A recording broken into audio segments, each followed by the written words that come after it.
আযম রাদিয়াল্লাহু তাআলা আনহু একদিন রাস্তার মধ্যে হেঁটে হেঁটে যাচ্ছেন।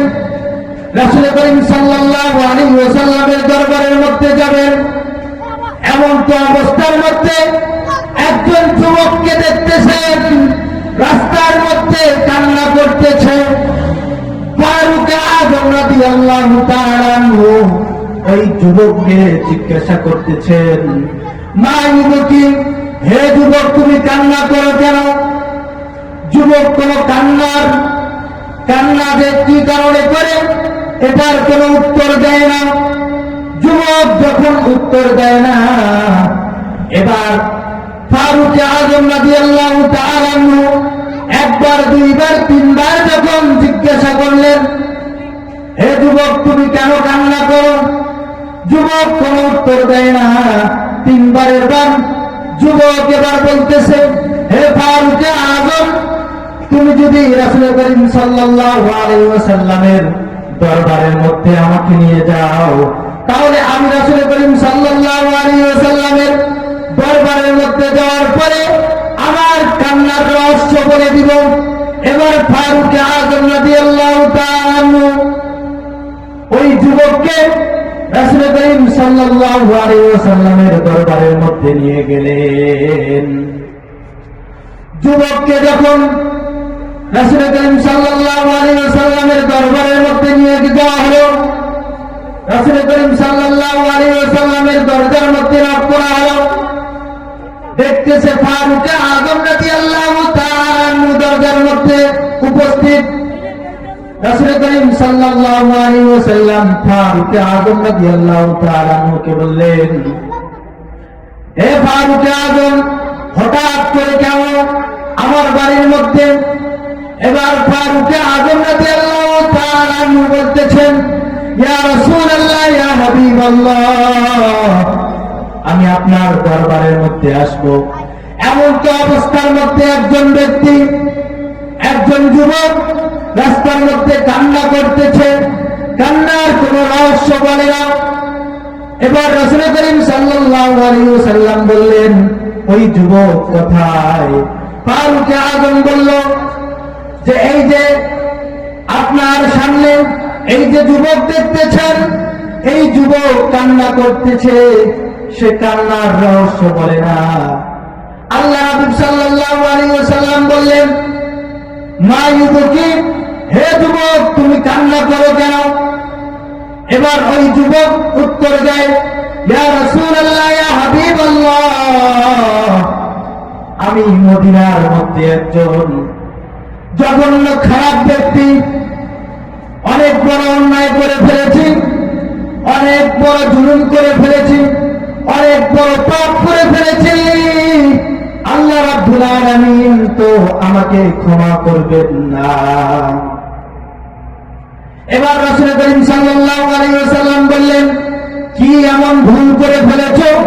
কি এমন অন্যায় করে ফেলেছো? হে যুবক তুমি বলো।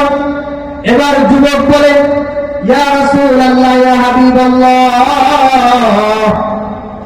মদিনার মধ্যে একজন রূপবতী গুণবতী একজন মেয়ে ইন্তেকাল করে বিদায় নিয়ে সে কবরের মধ্যে চলে গেছে।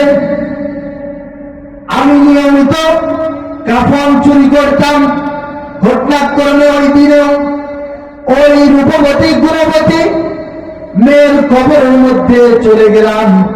চলে যাওয়ার পরে যখন কাপড়ের কাপড়টা টান দিয়ে নিয়ে নিলাম, টান দিয়ে নেওয়ার পরে আমার অন্তরের মধ্যে খায়েশ চলে আসলো যে মদিনার মধ্যে এত সুন্দর রূপবতী গুণবতী সুন্দরী একটা মেয়ে আমার সামনে সে আছে। আমি এবার আমার অন্তরের মধ্যে খায়েশ জমলো যে আমি তার সাথে খারাপ কাজের মধ্যে লিপ্ত হয়ে গেলাম। খারাপ কাজের মধ্যে যখন লিপ্ত হয়ে যায়, লিপ্ত হওয়ার পরে খারাপ কাজ করে সেই কবর থেকে উঠার পরে কবর থেকে আওয়াজ চলে আসে যে, হে যুবক, কি এমন অন্যায় করেছি, কি এমন ভুল করেছি যে তুমি আমার লাশের মধ্যে এমন খারাপ কাজ করে ফেললাম। এবার যুবকের অন্তরের মধ্যে ভয় কাজ করতে শুরু করলো। তখন ওই যুবক বলতেছে, ইয়া রাসূলুল্লাহ, ইয়া হাবিবাল্লাহ, সেদিন থেকে আমি কান্না করতেছি। এবার রাসূল করিম সাল্লাল্লাহু আলাইহি ওয়াসাল্লাম বললেন, আসলেই তো তুমি অনেক বড় গুনাহ করে ফেলেছো, আসলেই তো তুমি অনেক বড় পাপ করে ফেলেছো, আসলেই তো তুমি অনেক বড় অন্যায় করে ফেলেছো। এই কথা যখন রাসূল করিম সাল্লাল্লাহু আলাইহি ওয়াসাল্লাম বললেন, এই কথা বলার পরে ওই যুবক এই কথা শোনার পরে দৌড় দিয়ে পাহাড়ের মধ্যে চলে গেল। পাহাড়ের মধ্যে চলে যাওয়ার পরে একদিন, 2 দিন নয়, 40 দিন যখন অতিবাহিত হয়ে গেল, 40 দিন অতিবাহিত হওয়ার পরে আল্লাহ রাব্বুল আলামিন হযরত জিবরাইল আলাইহিস সালাতু ওয়াস সালামকে পাঠিয়ে দিলেন, যাও রাসূল করিম সাল্লাল্লাহু আলাইহি ওয়াসাল্লামের দরবারের মধ্যে যাও। এবার যখন জিবরাইল আলাইহিস সালাতু ওয়াস সালাম রাসূল করিম সাল্লাল্লাহু আলাইহি ওয়াসাল্লামের দরবারের মধ্যে গেলেন, দরবারের মধ্যে যাওয়ার পরে 3টা প্রশ্ন করলেন, ইয়া রাসূলুল্লাহ, ইয়া হাবিবাল্লাহ, আমাকে আল্লাহ রাব্বুল আলামিন পাঠিয়েছে এই পৃথিবীর মধ্যে যত মানুষ আছে, যত জিন জাতি আছে, যত মাখলুক আছে, সমস্ত মাখলুকদেরকে আপনি আল্লাহ, আপনি সৃষ্টি করেন নাকি আল্লাহ রাব্বুল আলামিন সৃষ্টি করেন? আমার নবী জনাবে মুহাম্মদুর রাসূলুল্লাহ সাল্লাল্লাহু আলাইহি ওয়াসাল্লাম উত্তর দেন, জিবরাইল আলাইহিস সালাতু ওয়াস সালামকে বলেন যে আমাকেও তো আমার আল্লাহ রাব্বুল আলামিন সৃষ্টি করেছেন।